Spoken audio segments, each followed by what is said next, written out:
I have seen that image on the cover of magazines. I've seen it in history books, art history books, but to come face to face with it is another level of experience. Getting the chills. Yeah, you're that's 100% right. I mean, it really, even if you're not someone who is, female, not someone who is into art, I mean, it is such a powerful image. Yes. Welcome to the Behind the Screens podcast. I'm Kate, and today we're sitting down with Masha Turchinsky, Anita K, Hersh Director and CEO of the Hudson River Museum in Yonkers for over 9 years. Since taking the helm, she has spearheaded major projects, most notably the over $11 million West Wing expansion and the current $500,000 modernization of the planetarium. Let's dive into it. Masha, thank you so much for taking the time to chat with us. I'm delighted to be here. Thanks so much for having me, Kate. And it's great to see you in real life. I know. It's been a little bit. I know. I'm so happy to be here. There's so many amazing things going on at the Hudson River Museum. It's such an exciting time to be here. It's true. We have a lot going on, and I'm excited to tell you about some of the latest and also what's to come. Now, you've been here for over 9 years now. Yes. How did you get here? How are you now directing this amazing museum? Oh, wow. It's interesting. I don't know if there's any one answer, right? Paths zigzag, but I would say I'll go way back and I'll say that the Hudson River Museum has been part of my life for my entire life. It is one of the very first museums I ever visited with my parents. They were museum goers themselves, and they were also committed to bringing us to museums and other kinds of cultural events.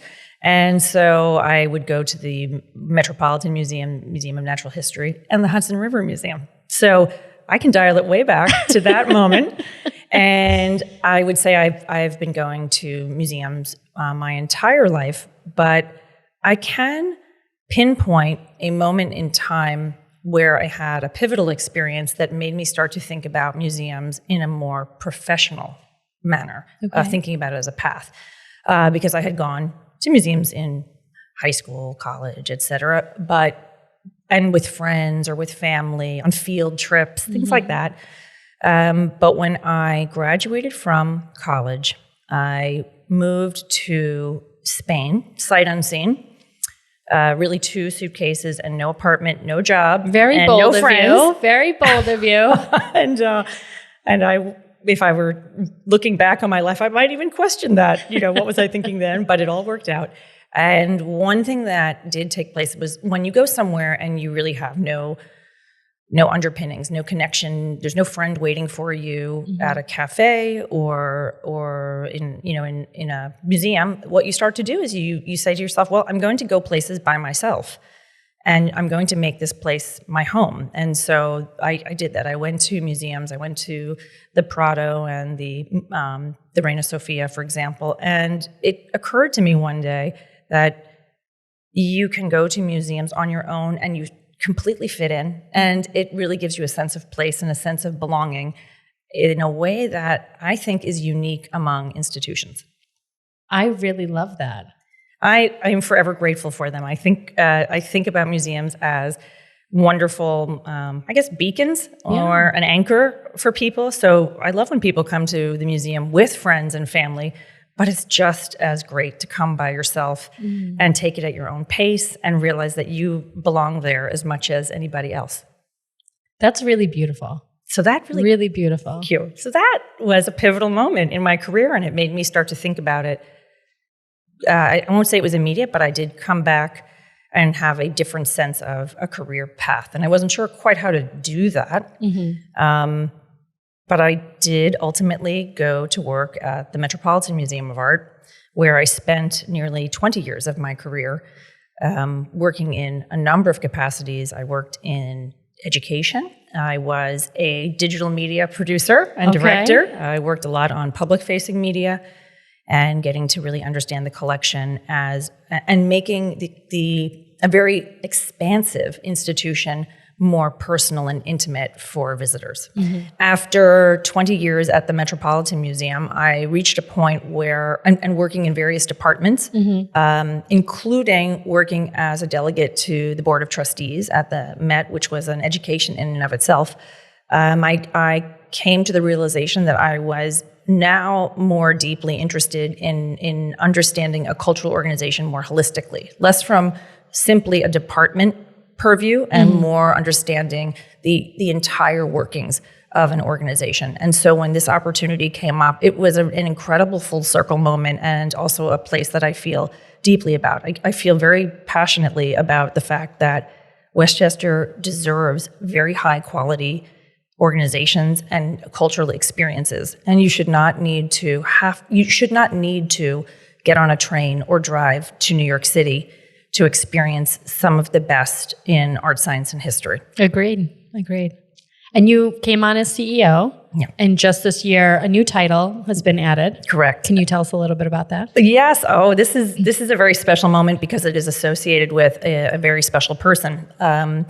This year, in 2026, I became the Anita K. Hersh Director and CEO, and that is because of the incredible generosity of the late Anita K. Hersh. And Anita was an incredible philanthropist.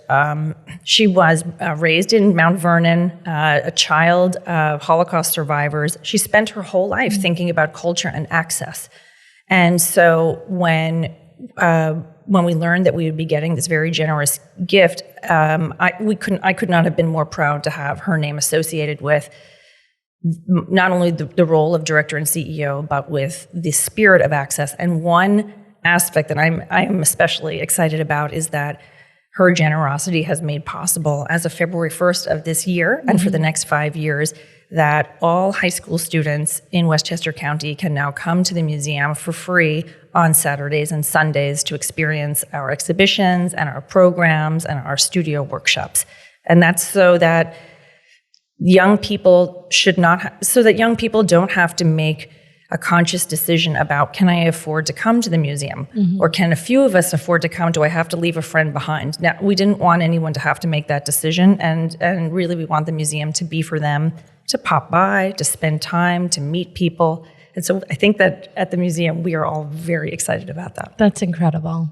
That's really incredible. A big thanks to Anita. Oh, I love Anita. Yes. Love Anita. Are there other ways that she's impacted, the spirit of the museum? Oh, absolutely. Anita also championed young people throughout her life. And so she was also and continues to be in spirit an ardent supporter of the Hudson River Museum's Junior Docent Program, which is our teen leadership program, which has recently celebrated its 30-year anniversary. This is a program whereby teens from the Yonkers Public Schools, they tend to come in a cohort of 20 per year, so there's 80 junior docents, and they spend 4 years of their high school career with us learning about leadership principles. They ultimately learn to speak in public. They can do tours of exhibitions. They meet with world leaders. Our teens have the confidence to speak knowledgeably about the museum's exhibitions. An exhibition just like this, for example, we've had visitors that include the Secretary General of the United Nations. We've had ambassadors visit, artists, you name it. They have gone in front of those people with confidence. And I think that's one of the hallmarks of the program, is engendering cultural capacity and a feeling that you belong in any room you're in. How important to our young kids these days. And it doesn't matter if they're going in, there's no requirement that you have to study art history. It also doesn't matter if you're a straight A student. I would say that museums, especially art museums, are full of the achievements of people who colored outside the lines a little bit. And so really what we judge is your commitment to the program. Are you interested in growing? Are you interested in being a peer leader? Are you interested in helping the next person come up the ladder? And so I think that also is a distinguishing factor. It is not an honors program, it's a teen leadership program, and we recognize that leadership comes in many shapes and forms, and that makes this museum very dynamic. They lead studio workshops, they actually also design their own teen events. So this is a very dynamic group.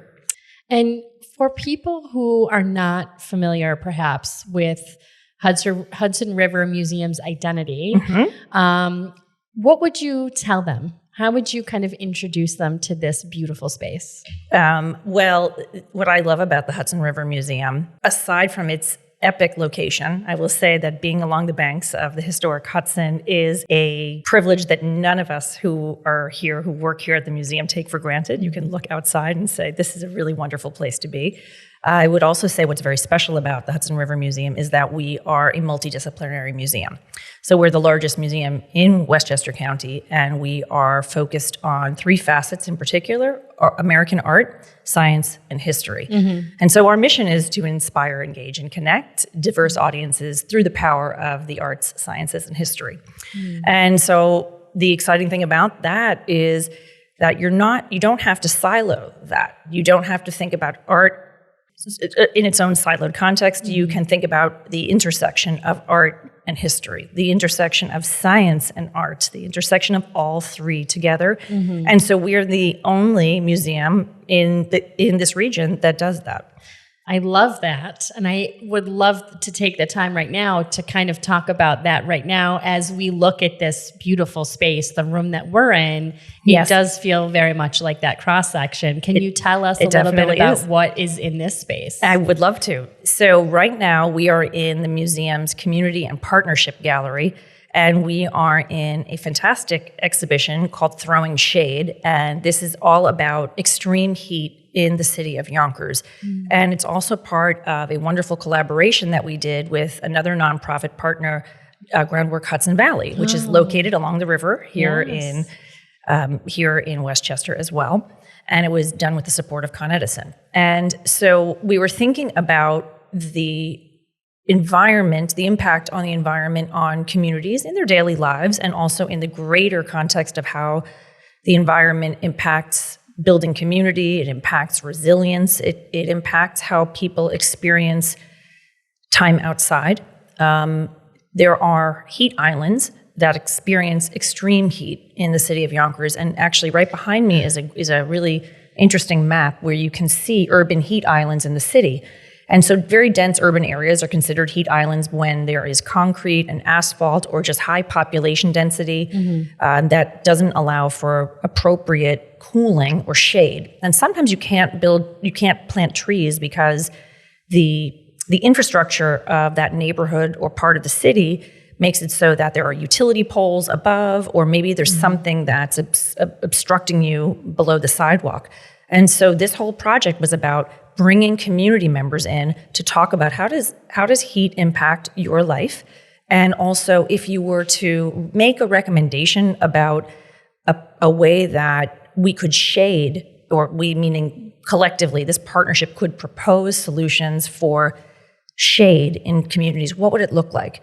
And I was very much inspired by this project, and in working with the Groundwork Hudson Valley team and our whole team here at the Hudson River Museum, I was inspired by it in particular because it allowed for the community to talk about what they feel like on the street and what kind of shade structure or solution they want to live with.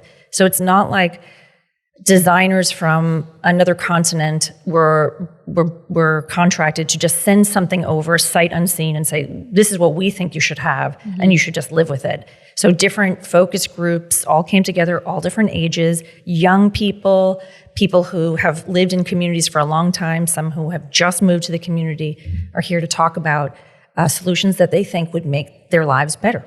I love it because it's an educational component, right? You have 2 nonprofits working together to create a solution, but also getting the community involved and kind of asking them to be creative to come up with a solution that also might be kind of beautiful looking, a nice structure to keep everybody cool. Exactly.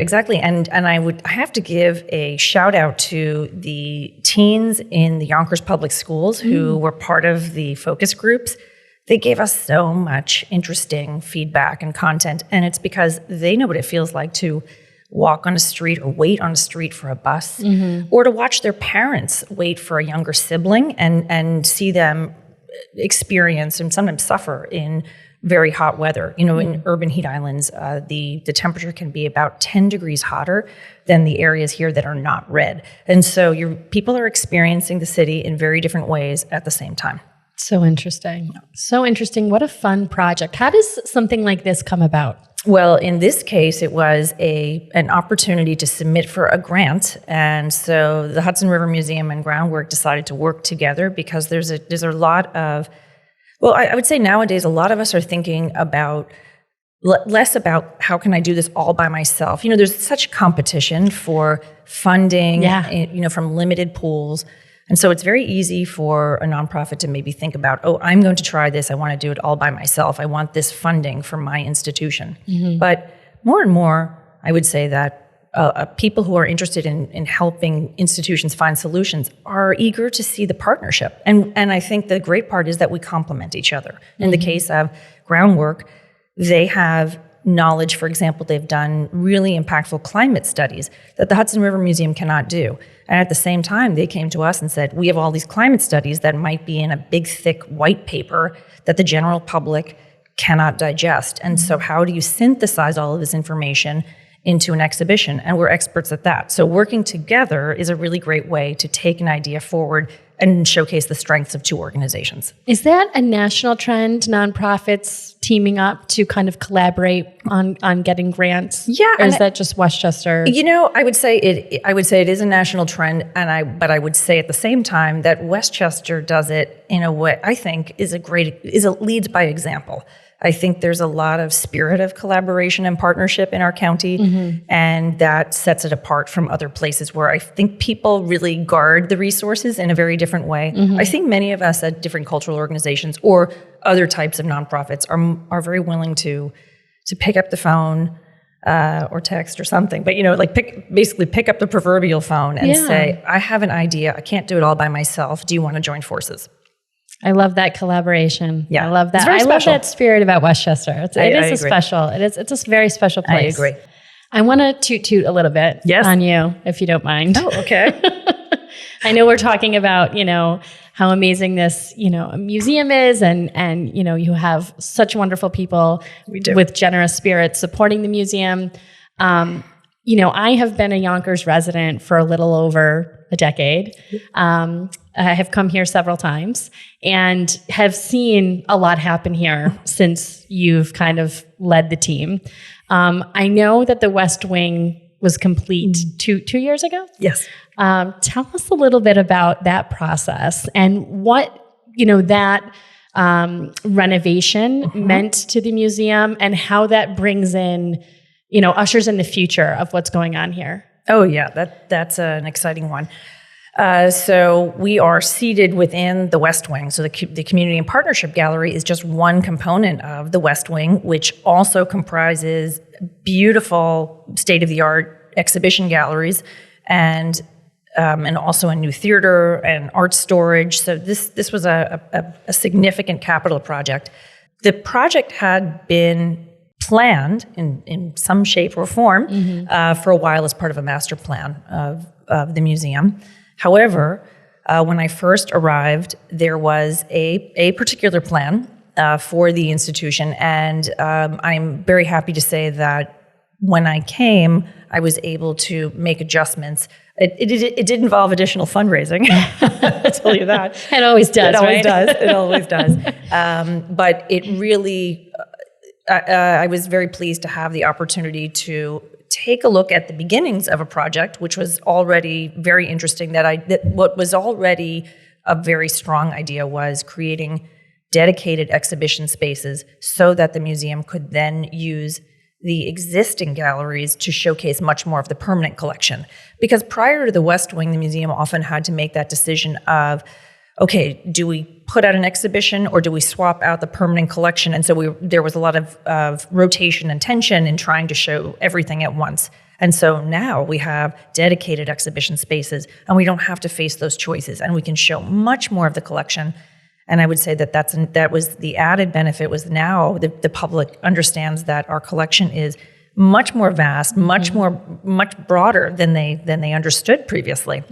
But the galleries are sweeping galleries. There's beautiful monumental walls and an epic view out of the galleries onto the Hudson River. And I will say that that was an addition that came under my direction, was that if we have the opportunity to showcase the Hudson River and the Palisades, we should do that. That natural work of art. Right? It is, and the windows just frame it beautifully. And as I said earlier in our conversation, I don't think there's anyone who works here who takes it for granted. We love it every single day. It's beautiful. It's beautiful. It has been game-changing, though. I would also say that because it is climate-controlled, it has allowed us to do very important partnerships and loans from museums around the country. Because there's a lot of responsibility in borrowing a work of art or a collection. And do they have certain, I would say, like classifications, things that you have to have? Okay. Correct. Okay. And we do a lot of partnerships. One of our most important partners, our national partners, is Art Bridges. And Art Bridges supports bringing art, and basically Art Bridges is a foundation that focuses on access to art. And one of the ways they do that is through sharing works in their collection with museums where it will deeply matter. And so that has been this has been for a number of years now a very inspiring, satisfying partnership, and we've been able to bring in artworks that we couldn't possibly dream of affording on our own, and yet our community values them so greatly. Amazing. And the West Wing connects the Glenville Mansion, correct? Yes, we are right next to the Glenview Mansion, which was built in 1877. It was originally commissioned by the Trevor family. They were Philadelphia-born, but New York family that ultimately decided to commission a home. The architect was Charles W. Clinton, who happens to also be the architect of what was then known as the 7th Regiment Armory, but is now known as the Park Avenue Armory. Oh, okay. Yeah, so you can basically traverse time at the Hudson River Museum. You can be here and experiencing, let's say, the works by contemporary artists, and then you just go down one corridor and you can read about the history of the building and the ecosystem of the city of Yonkers and the context of Westchester. And then you actually get to step back in time into what I would say is an absolute jewel of a historic home and see what life was like along the Hudson in the 19th century. I mean, it's so beautiful to step in that home, the architecture, but even how it's decorated. Yeah. Everything is just so pristine and beautiful and just all fits together to tell the story. It's really, if you have not had a chance to take a walk through the mansion, I would definitely suggest it. But I want to ask you, for someone who is a little bit of a cultural buff, HBO's The Gilded Age and Apple TV Plus's Severance were both filmed there. That's correct. How does that even come about? Oh, that is exciting. Well, I would say first and foremost that the city of Yonkers is a vibrant hub of activity when it comes to film and television. As you know, there's Great Point Studios just down the street, Lionsgate. These are just a mere mile away from the museum. So that's just an example of the type of activity that we're seeing course through the city and the county. And HBO, of course, is focusing on the storyline of the Gilded Age, and this home fits perfectly within the era that the storyline is taking place. And I think about what would have happened to this building if the museum had not come to occupy it. It very likely would have met its demise with the changing nature of the American suburb. We just know that large tracts of land would have been divided up. So it's important. It is a house on the National Register. And so I think the film industry really goes out. They seek authentic locations. And there's something really important about that blend of authenticity and something that will depict the storyline that you want. But I think there's something very special about the fact that afterward, visitors can come and experience it for themselves. For sure. And I would say the logistics probably of a Hollywood takeover affects you a little bit. It certainly does. And definitely the team here can speak to that. It is, and I think, the other thing that's I would say about it is you get better and better at it. So the museum has certainly, I guess, a history of focusing on film shoots, photo shoots. It's not like this was the first time that we'd ever been in a film or television set. I mean, any cultural organization worth its salt has been in Law and Order, right? You've got to do that. That's the test, right? The test. If you've made it as a location or a person, you've been in Law and Order. Yeah, that's right. In fact, I think in that one we start as a sorority. So really, we're very nimble here. But I would say that the teams that come are very professional. They have a sense of what they want, whether it's the Apple TV Severance team or Gilded Age. In the case of Gilded Age, they're trying to reproduce or create an environment that actually existed. And then the other challenge is when you're looking through the eyes of a director, a talented director like Ben Stiller, you're trying to create a fictional place, but it has to feel real. Yeah. And so then you work with their vision and say, how can we make this space fit your creative vision? And that's also really exciting. And you get better and better at it over time. I've watched the team here understand what needs to move, where to hold the line. That's very important. I think there is a mutual respect between the museum industry and the film industry. They understand that the importance of protecting unique assets. I mean, what we have here at the museum is often one of one, and so these aren't just reproductions. Can't just make another one. Can't go find another somewhere. So it's an education on both sides, but there's a great deal of respect. Mm-hmm. Now, I'm a huge fan of the planetarium here, which is another beautiful aspect. I mean, so multifaceted in this building. It is the only public planetarium between New York City and Albany. Correct. And you just secured $500,000 in federal funding. Can you tell us about how that even comes about? And then also how this specific investment is going to transform the visitor experience on their, next time they come to the planetarium? Yes, you're catching us on a very exciting week, I will tell you, Kate. This is such welcome news. And I would underscore that it's very welcome news given the climate and uncertainty of federal funding in so many other cases for cultural organizations. And I'm sure that's something that my peers in the cultural industry have probably talked about. The planetarium is a gem. It is indeed a place that brings in field trips and scholars, and everything in between. And it's an opportunity for all of us to take a moment, look up, and contemplate a world that's so much bigger than any one of us, right? Mm-hmm. Earth is just a little marble in a vast, vast universe. Mm-hmm. And this support from Senators Schumer and Gillibrand, which came via congressionally directed spending, was it felt like it was a historic win for the institution. This is the first congressionally directed spending that the museum has received, and what it's going to allow us to do is update the technology, the hardware and software capacities of the museum. Technology is fascinating and fantastic, and I guess the challenge and the opportunity of technology is that it is ever evolving, and what happens is it's exponentially faster in its evolution, right? So you really have to keep up with it because there are innovations all the time. So we're really excited that we're going to be able to upgrade the experience. I think a lot of people know the museum, of course, for star shows, but maybe what they don't know is that we also have fantastic laser shows with music. We also have concerts. We can do a string quartet. We've actually had post-punk bands in there. We've had live stage readings. It's an incredible. That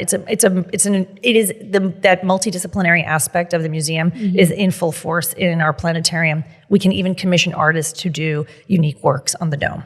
Oh wow! Yes, and that will all be part of this upgrade. That's amazing. Yeah, we're very excited. And I don't even know, like for someone like you that is running a museum, right?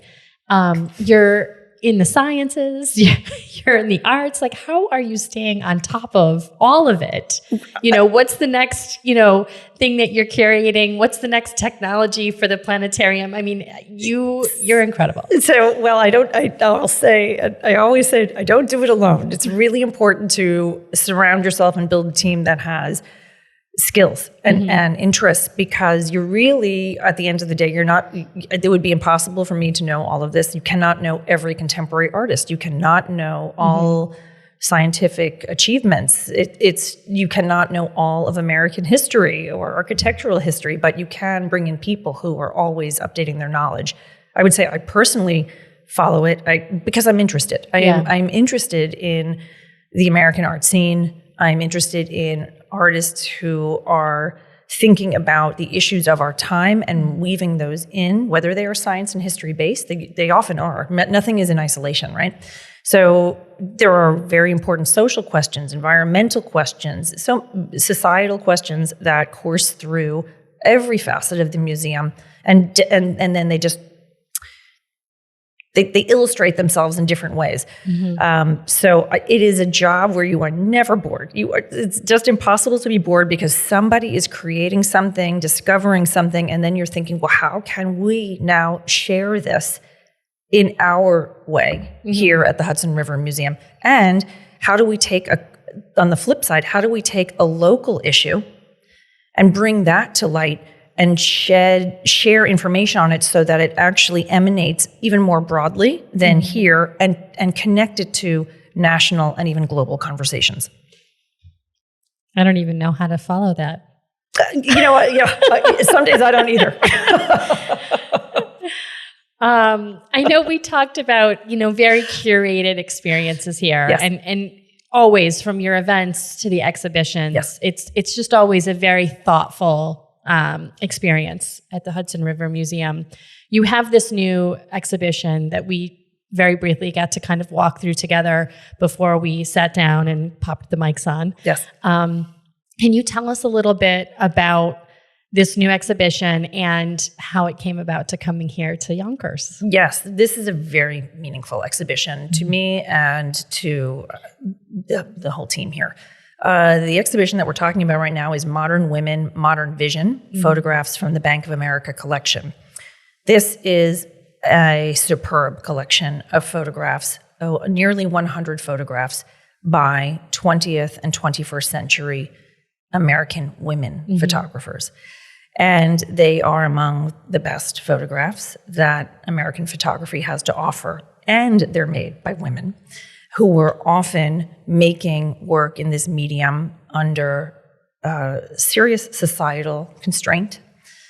And I think that what you're seeing is a contribution to women using and innovating with a medium that allows us to capture a moment in time. They capture a moment in time. We get to experience the moment they captured. Yeah. And think about it at that moment in time. What did it mean? What was that artist hoping to commemorate, document, or illustrate at that moment for us to think about, for generations to think about after? I think sometimes as women, there's always this emotional component with us, right? With everything that we do, touch, create. And to be able to be sitting there, on the other side of this beautiful collection of photography, and to kind of almost imagine yourself behind the lens, kind of through their eyes, right, the emotion they might have been feeling, capturing some of these iconic images. I mean, Dorothea Lange, Yes. the migrant mother, this iconic photograph that I think everybody has seen. Yes. And you'll see it, the minute you see it, you'll know what I'm talking about, even if you aren't familiar with the actual name of the photograph.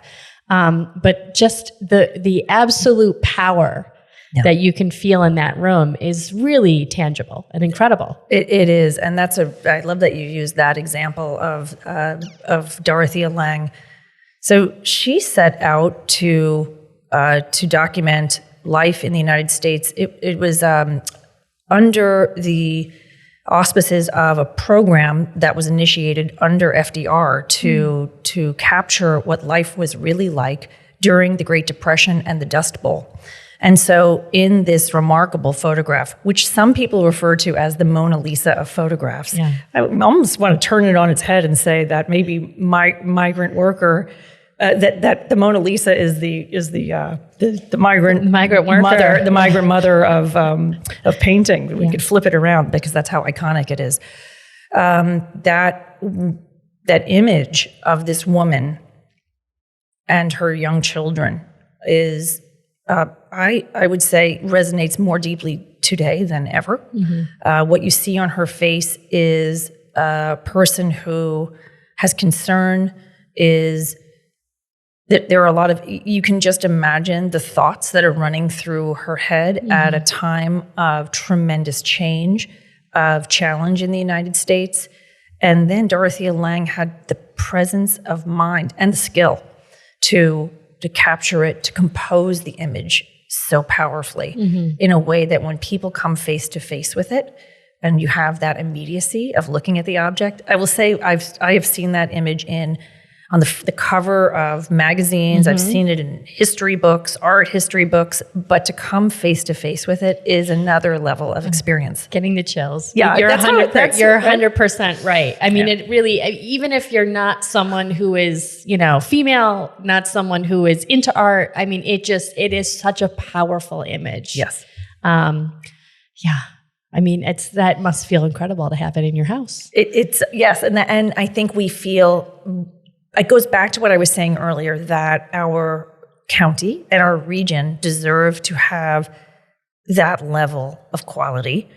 Young people deserve to see it and understand and feel the pride of the fact that where they live offers them these experiences. Yeah. You shouldn't have to leave to have that level of quality and immediacy with amazing works by artists. And that's something that motivates me all the time. I think about young Masha. I think about my friends. I think about the fact that sometimes New York City can feel far away for some people. And isn't it great when you can just say, I don't need to go to New York. I don't need to travel. I actually can go see something that's going to make me think, that's going to resonate with me, that's going to make me feel seen. But it's less than a mile from my house.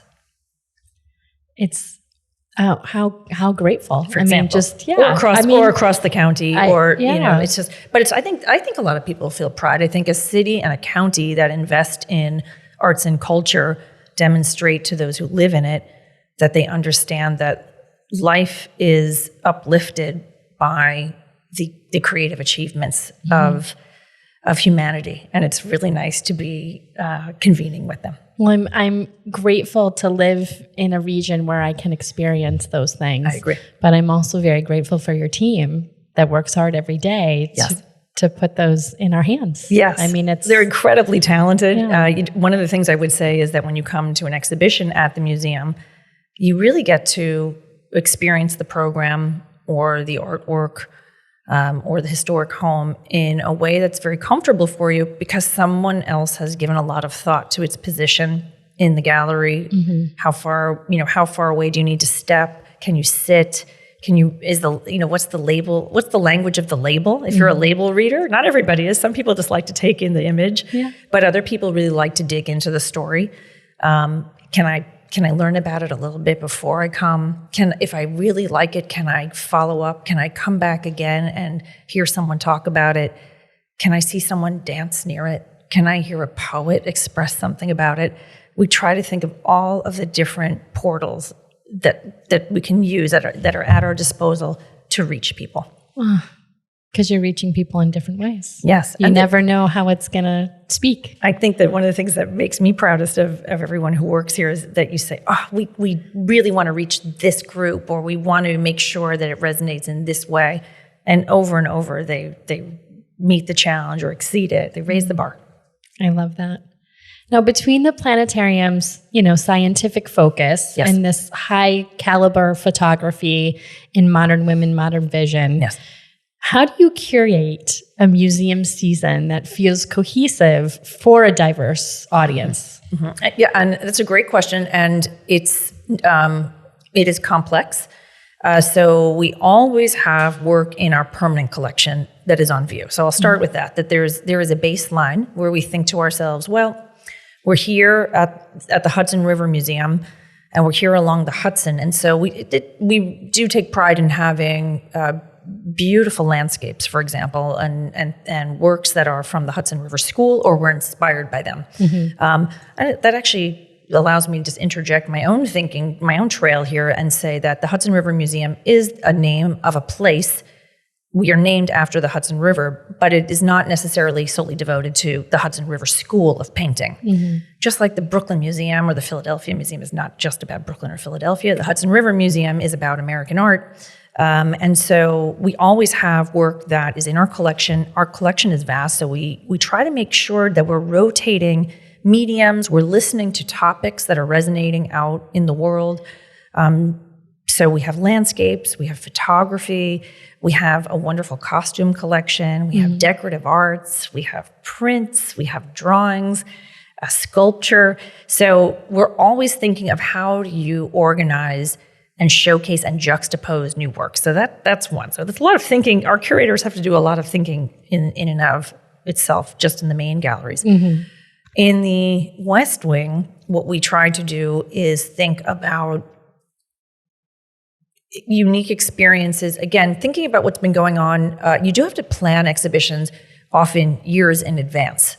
And so there's a complexity to working with other organizations. If you are organizing the exhibition, then you have to start, the curation comes from within. There's a thesis, and then you have to think, well, where am I going to gather all of these works that may be all across the United States? And then you have to put out loan requests and bring these amazing works of art from numerous cultural institutions, time it just right, because they might need it for another exhibition at another time. So timing is crucial. And then sometimes another organization will reach out to you and say, will you be a partner? We have an idea. We think you'd be the best collaborator. And that's another way that things can happen. So we're often thinking about what's resonating now. Is it an enduring question? Is it a question of just today, or is it going to matter in 2 years? You have to think about that. And then also, what is it going to be speaking to in the museum at the time that people come and view it? So it's kind of like being a conductor at a train station. That's the best way I can describe it. You have to know one train will be leaving, is coming in. And you really have to make sure that they are that nothing is obstructing, running into each other. Where nothing is running into each other. Yes, everyone's getting on and getting off appropriately. Yes, and so I would say the short answer is it's complex. And one thing though that's really exciting about being at an institution like the Hudson River Museum, which is different than, let's say, where I worked formerly, a very large institution on Fifth Avenue, is that we can be much more nimble than a massive organization that might have to plan out 5 and even 8 years for certain exhibitions. So one thing that we delight in doing, and I would even immodestly say we do really well, is if there is a particular topic that's coming up, we can more nimbly grab a work from our collection and just showcase it so that people can think about it. We can make that decision here. So the way I would create an analogy for you is that a museum like the Met or MoMA or Art Institute of Chicago is like a big ship, and it has to turn very slowly in the water. And we are maybe more like a fantastic sailboat that can pivot with the tide. And that way we can say, you know what, the time is right for this particular artist to come out. And all it takes sometimes to spark that idea and for people to have that aha moment is one work of art. And on the flip side of that, yes, is it more difficult to acquire things as a smaller organization when you might be up against something like the Met? Yes, I would say that what a very large institution would have is just the power of financial resources, first and foremost. I would say that the museum, which has, since its beginnings, has developed its collection through the generosity of gifts, many gifts, because while we don't have a massive acquisition fund, we're quite opportunistic. We've worked with artists, maybe when we've commissioned something for an exhibition and then have made the decision to acquire it permanently for the collection. But we've also been the recipient of outstanding gifts to the collection, to the permanent collection. And one set of gifts that has come to mind are some stunning Hudson River School and still life paintings. And the collector felt so strongly that he wanted the paintings to be accessible to the public, not that they would be put in a crate and be one of 20 of that artist and maybe never see the light of day. He wanted to feel that they were going to be available for people to see. And so that is where we are highly competitive. If it's for someone who wants to leave a legacy and ensure that that work is actually not going to be dusty on a shelf and never seen again, the Hudson River Museum is an ideal place because it's going to see the light of day and it's going to spark inspiration in a visitor.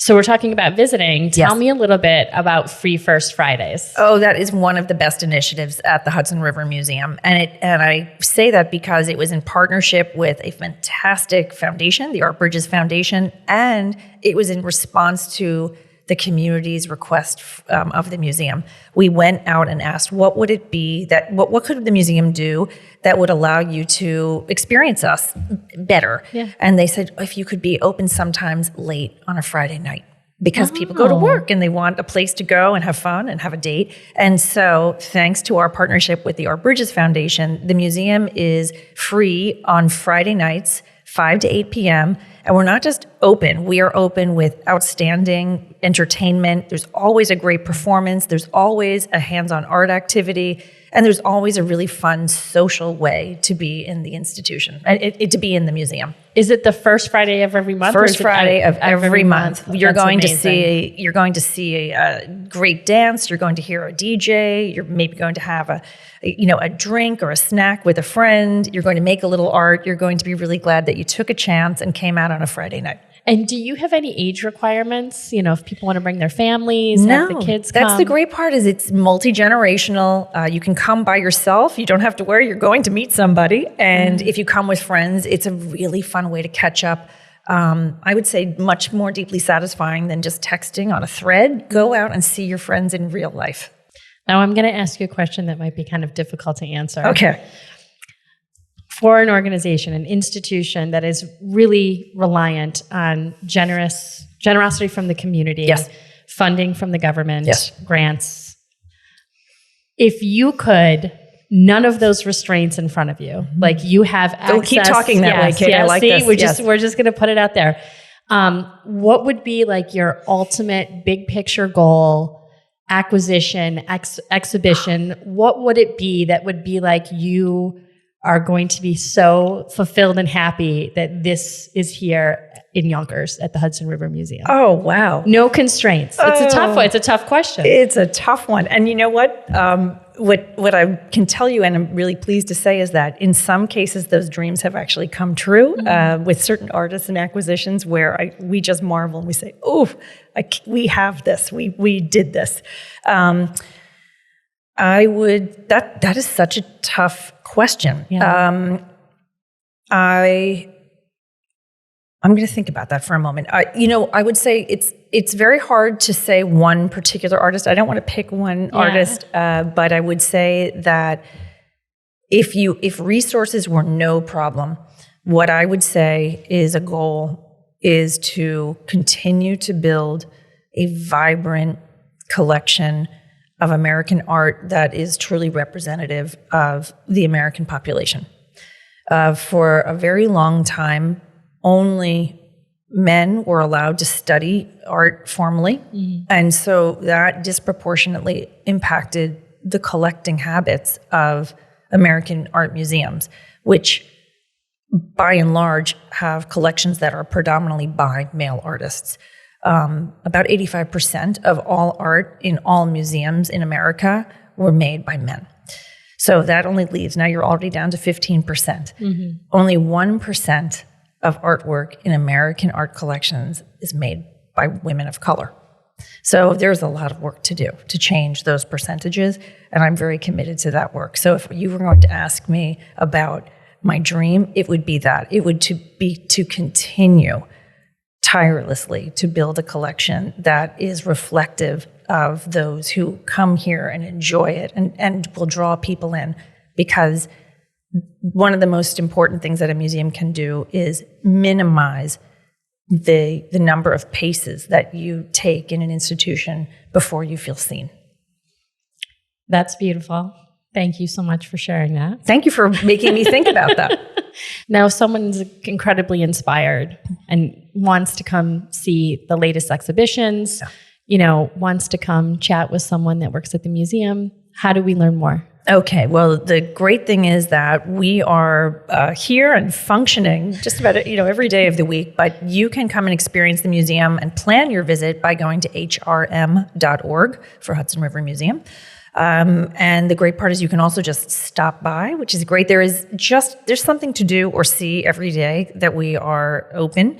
There are weekend workshops, there are talks, there are panels, there's studio workshops.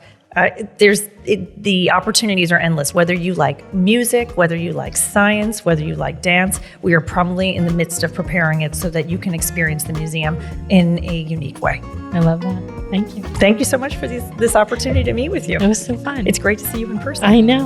It's been a second. And that's a wrap on today's episode of the Behind the Screens podcast. Thank you so much to Masha for the thoughtful conversation and for giving us an insider's look at the Hudson River Museum's many facets. Make sure to check out more episodes on your favorite podcast platforms.